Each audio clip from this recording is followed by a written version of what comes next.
देखिए, आपने 14 तारीख को जब हाउस था एमसीडी का, तो आपने घोषणा सुनी होगी कि मेयर साहब ये कह रहे थे कि हम कमेटी बना देंगे। जो एमटीएस कर्मचारी हमारे इतने 25 दिनों से स्ट्राइक पर बैठे हैं, उनके लिए हम कमेटी बना देंगे और कमेटी बनाने के बाद 24 से 48 घंटे के अंदर फैसला निकाल देंगे। हमने वहां पे चिल्लाया कि यहाँ पे हाउस चल रहा है, हाउस के अंदर आप यहीं पे फैसला निकाल लो, लेकिन इन्होंने हाउस के अंदर कोई फैसला नहीं निकाला। फिर 24 से 48 घंटे की बात हुई तो हमें लगा कि 24 से 48 घंटे के अंदर मीटिंग भी हो जाएगी और कोई फैसला भी हो जाएगा, लेकिन 24 से 48 घंटे के अंदर ना तो मीटिंग हुई। आज जाके पहली बैठक हुई है, यानी कि आज 24 तारीख है, 24 अक्टूबर, 14 तारीख से 24 अक्टूबर 11 दिन लग गए इनको कमेटी की पहली मीटिंग करने में। और उस कमेटी के अंदर हल क्या निकला? कुछ भी नहीं। कमेटी के अंदर मेंबर्स अपने हिसाब से बनाए, 4 अपने भाजपा के रख लिए और एक विपक्षी दल का रख लिया, और 2 मेंबर बुलाए इन्होंने, इनवाइटीज बुलाए वहां से एमटीएस कर्मचारियों से। उन्होंने कहा एक समान वेतन होना चाहिए जी, एक कार्य कर रहे हैं, एक समान कार्य कर रहे हैं तो एक समान वेतन होना चाहिए। इन्होंने कहा जी 33,000 को देना पड़ेगा, 33,000 कर्मचारी ऐसे हैं जिनको हमें देना पड़ेगा। आप 5,000 की बात नहीं है, 33,000 को देना पड़ेगा। मैं एक बात पूछना चाहता हूं भाजपा से, एक बात। इन्होंने इससे पहले 212 कर्मचारियों को ये मिनिमम ग्रेड पे और वेरिएबल डीए 27,900 किया, तब इन्होंने इन 33,000 कर्मचारियों के बारे में क्यों नहीं बात करी? दूसरी बात, जब दिल्ली सरकार ने यह लागू करा दिया था कि जब सैंक्शन पोस्ट होगी, यानी कि जब वो डीबीसी से एमटीएस बन गए, तो इनको मिनिमम ग्रेड पे और वेरिएबल डीए देना पड़ेगा, तो फिर आज तक इनको मिनिमम ग्रेड पे और वेरिएबल डीए क्यों नहीं मिल रहा है? आज वो अपनी बात रख रहे हैं, इनके सामने मांग रख रहे हैं, तो आपको नहीं पता कि वो 25 दिन से क्या मांग रख रहे हैं? सबको रट गई है उनकी मांगे कि वो कह रहे हैं कि मिनिमम ग्रेड पे और वेरिएबल डीए मिला के 27,900 होना चाहिए, कंपैशनेट ग्राउंड पे नौकरी मिलनी चाहिए, मेडिकल अर्न होनी चाहिए। उन्होंने इतने सारे आपको लेटर भी दे दिए, हमने भी इतने सारे लेटर लिख दिए। फिर आप कमेटी में बुला के उनसे पूछ रहे हो कि आपकी मांग क्या है? आप कह रहे हो कि अब हम शीर्ष नेतृत्व से बात करेंगे अपने, और साथ में अपने मुख्यमंत्री से बात करेंगे, आपके लिए तो बजट अरेंज करना पड़ेगा। तो आज से पहले आपको मांगों के बारे में पता नहीं था? 25 दिन हो चुके हैं, आपको मांगों के बारे में पता नहीं था राजा इकबाल सिंह जी? जो आपकी कमेटी ये कह रही है बैठ के कि अब हम मांगे बताओ और अब हम बात करेंगे, तो आप लोग बात करके नहीं आए कमेटी के अंदर। हमारे रिप्रेजेंटेटिव वहां पे चीखते रहे कि भाई कमेटी के अंदर आज ही फैसला निकालो, आज ही फैसला निकालो, लेकिन आज भी कोई फैसला नहीं निकला। इन्होंने कहा जी 2 दिन बाद आपको बताएंगे, यानी कि 2 दिन बाद तो रविवार है। एक कमेटी का झुंझुना, फिर रविवार को कुछ नहीं होगा, सोमवार को फिर ये सोचेंगे, फिर वो मेयर को रिपोर्ट जाएगी, मेयर को रिपोर्ट जाने के बाद उसकी टेक्निकलिटीज देखी जाएंगी, उसकी लीगल प्रेस्पेक्ट देखा जाएगा, फिर उसके बाद ये कोई निर्णय लेंगे। तब तक तो मुझे लगता है कि दिसंबर का महीना आ जाएगा। भाजपा करना क्या चाहती है? भाजपा की नीयत और नियति के अंदर जमीन आसमान का अंतर है। भाजपा के अंदर जरा सी भी संवेदनशीलता है ही नहीं इन कर्मचारियों को लेके, और दिल्ली की जनता जो मलेरिया, डेंगू, चिकनगुनिया से मर रही है उनको लेके। शर्म आनी चाहिए भाजपा को। मैंने चिट्ठी भी लिखी थी हाल फिलहाल में महापौर को, फिर से चिट्ठी लिखी थी महापौर को और साथ में कमिश्नर को कि आप जबरन इनको पुलिस के माध्यम से उठाने की कोशिश कर रहे हो और इनकी डिमांड्स पूरी करो। हमने स्पेशल सदन के लिए भी आपसे मांग करी है, लेकिन इनके कान पर जू भी नहीं रेंगरी। मुझे लगता है ये भाजपा ना तो कर्मचारियों के बारे में कुछ सोचती है और ना दिल्ली की जनता के बारे में सोचती है। तो ऐसी सरकार का, 4 इंजन की सरकार का, जो ये कहती है कि पैसे के बारे में भी हम दिल्ली सरकार से बात करेंगे, मुझे लगता है इनको शर्म आनी चाहिए। इनके हाथ में अगर है ही नहीं तो ऐसी 4 इंजन की सरकार का क्या फायदा?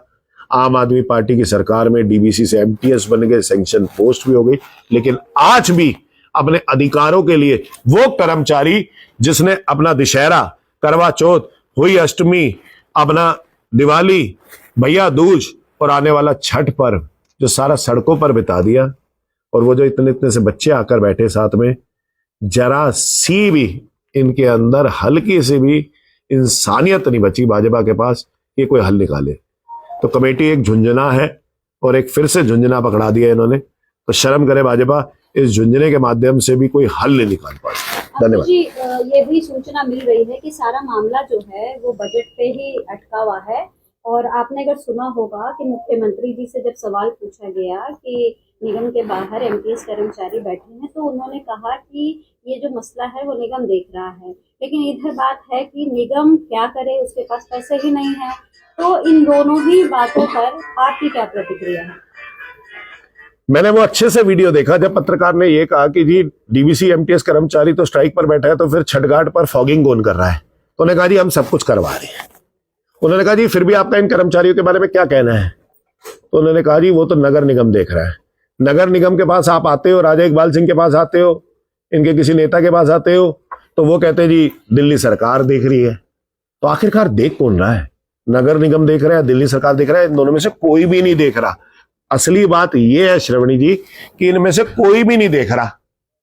ना दिल्ली नगर निगम का महापौर देख रहा है, राजा इकबाल सिंह को इनकी कोई सुध-बुध लेने के कोई समय ही नहीं है, ना समाधान निकालने का समय है, और ना ही दिल्ली सरकार में रेखा गुप्ता सरकार देख रही है। दूसरी बात, बजट की बात आई। इनका बजट, मैं आपको एक कागज दिखाता हूं, इनका बजट मात्र सिर्फ और सिर्फ 41 करोड़ रुपए लगना है। पूरी कैलकुलेशन करके मैंने निकाली हुई है। जो ये कहते हैं ना कि 5 करोड़ रुपए महीना, 60 करोड़ रुपए सालाना बढ़ जाएगा, 41 करोड़ 19 लाख रुपए इनका खर्चा है पूरे साल का। अगर एमसीडी 41 करोड़ अपने कर्मचारियों के ऊपर 5200 कर्मचारियों पे नहीं खर्च सकती, तो फिर इस एमसीडी का क्या फायदा है? आप तो ये रेवेन्यू ज्यादा जनरेट भी कर सकते हो। दूसरी बात, अगर आपके पास रेवेन्यू नहीं है तो आप दिल्ली सरकार से ले आओ। आपने ही तो कहा था कि अगर दिल्ली सरकार में भी हम होंगे, एमसीडी में भी हम होंगे, केंद्र में भी हम होंगे, तो विकास के कार्य काफी तेजी से चलेंगे। क्या ये है विकास की कर्मचारी सड़क पर बैठा है और दिल्ली की जनता मलेरिया, डेंगू, चिकनगुनिया से मर रही है? तो फिर ऐसी 4 इंजन की सरकार का क्या फायदा? ऐसी रेखा गुप्ता की सरकार का क्या फायदा? ऐसा राजा इकबाल सिंह का यहां बैठने का क्या फायदा? क्या ये प्रधानमंत्री नरेंद्र मोदी जी से अगर जाके कहे कि 42 करोड़ रुपए हमें चाहिए, सिर्फ 5200 परिवार खुश हो जाएंगे? वो 5200 परिवार है जिन्होंने आपके 7 सांसद दिए, 48 विधायक दिए और एमसीडी में भी हमें लाए। तो मुझे नहीं लगता कि प्रधानमंत्री नरेंद्र मोदी जी मना करेंगे। लेकिन इनमें से अगर किसी की क्षमता है तो जाके बात करे। मुझे तो लगता है किसी की क्षमता ही नहीं है। ये तो यहां से चिट्ठी भी नहीं लिख रहे थे। रेखा गुप्ता जी के पास एक कर्मचारी गया, कर्मचारी ने कहा कि जी हम आपसे ये वाली बात करने हैं, एमटीएस डीवीसी की बात करने हैं। उन्होंने कहा मेरे पास तो कोई सूचना ही नहीं है, ये पहली बार मिलने गया। मैंने उस दिन शाम को चिट्ठी लिखी। राजा इकबाल सिंह ने तो अभी तक ना तो महापौर है, ना तो महापौर ने, ना स्टैंडिंग कमेटी चेयरमैन ने, ना इनके किसी चेयरमैन ने अपने मुख्यमंत्री को इंफॉर्मेशन तक दी कि 5200 कर्मचारी सड़क पर बैठा है और भाई ये इतने फंड की जरूरत है। किसी ने इंफॉर्मेशन ही नहीं। पर अपना वरिंदर सचदेवा जी मिलने को राजी नहीं है। 3 बारी कर्मचारी जाके बैठ गया, उनके पास जाके बैठ गया, बैठ के वापसी आ गया, 4 घंटे बैठ के आ जाता है। फिर ऐसी सरकार का, ऐसे प्रदेश अध्यक्ष का, ऐसे महापौर का, ऐसे दिल्ली के मुख्यमंत्री का फायदा ही क्या है? आंटी जी, एक चीज और बैठक में सामने आई कि जितने भी अधिकारी बैठे थे, जानकारी मिली कि उनके पास एग्जैक्ट आंकड़ा ही नहीं है कि कितने कर्मचारी हैं जिनको ये जो डीए और बेसिक पे देना है, ये उनको पता ही नहीं है। प्लस जिस अमाउंट की अभी आपने बात करी कि 41,000 करोड़ लगने हैं। हाँ जी, हाँ, 41 करोड़ सिर्फ। हाँ, 41 करोड़। तो उसमें ये था कि जितने भी टोटल कर्मचारी, पहले 93,000 बताया जा रहा था, उसके बाद उनकी संख्या, जो कर्मचारी बैठे रहे उस पे धरने पे, वो सारी डिटेल लेकर आए थे, जिसमें जानकारी मिली कि टोटल 33,000 की जगह 9,000 कर्मचारी हैं टोटल, पूरे एमसीडी की बात करें। और इन टोटल कर्मचारियों के एवज में जो खर्चा आ रहा है वो 90 करोड़ के करीब है। लेकिन सबसे बड़ी बात यह है कि इसकी जानकारी खुद अधिकारी को ही नहीं है। तो जब एडिशनल कमिश्नर को ही जानकारी नहीं है, तो वो कमिश्नर साहब को क्या जानकारी दे रहे होंगे? और वही मेरा सवाल है, क्या आपको लगता है कि अभी तक कमिश्नर साहब को मेयर साहब ने कॉन्फिडेंस में लिया है इस पूरे मामले को लेकर? देखो, मुझे ये लगता है कि ना तो मेयर ने इस बारे में कमिश्नर से बात करी है कोई, और ना किसी अधिकारी को बुला के पूछा भी है कुछ। अधिकारी आज खुले सांड की तरह घूम रहा है एमसीडी के अंदर। अधिकारी अपने हिसाब से जो आंकड़े बताता है, क्योंकि किसी के पास कोई इंफॉर्मेशन नहीं है इनमें से, तो बिल्कुल वो मान जाते हैं। मेयर से ले लो एमटीएस की, मैं आपको दे के भेजूंगा यहां से, एमटीएस की पूरी कैलकुलेशन दे के भेजूंगा आपसे कि क्यों मैं कह रहा हूं कि 41 करोड़ रुपए लगेंगे इसके ऊपर। मेरे पास पूरी कैलकुलेशन है इसकी। लेकिन अधिकारी आके इनको बेवकूफ बना के जाता है। वो कहता है 33,000 कर्मचारी हैं, निकलते 9,000 कर्मचारी हैं। वो कहता है जी इन पे तो देखो जी 400 करोड़ रुपए का खर्चा, सुन लो, इन्होंने एक फिगर भी बताई थी मुझे, 400 करोड़ रुपए का खर्चा आ जाएगा जी, वो निकलता 90 करोड़ का है। मतलब अगर अधिकारी कमिश्नर साहब तक को फुद्दू बना रहे, अगर अधिकारी मेयर को पागल बना रहे हैं, तो सोच लीजिए कि भाजपा किस हिसाब से इस एमसीडी को चला रही है और किस हिसाब से एमसीडी के ऊपर कंट्रोल कर रही है। और उन अधिकारियों को भी शर्म आनी चाहिए जो अधिकारी गुमराह कर रहे हैं, जो अधिकारी पागल बना रहे हैं, और सारे मतलब ना ही सिर्फ ये कर्मचारियों को पागल बना रहे हैं, ना ही सिर्फ हमें पागल बना रहे हैं, बल्कि ये दिल्ली की जनता को भी पागल कर रहे हैं, गुमराह कर रहे हैं। इनकी वजह से आज जो मलेरिया, डेंगू, चिकनगुनिया के केसेस आ रहे हैं, इसके लिए मूलभूत भाजपा की एमसीडी और भाजपा के एमसीडी के अधिकारी ये जिम्मेदार हैं दिल्ली के अंदर मोटे होने। एक आखिरी सवाल लूंगी, बस एक लाइन का जवाब आपको चाहूंगी कि इस पूरे मैटर को जो देख रहे हैं वो MHO 1 है अशोक रावत, क्या वो आज बैठक में मौजूद थे?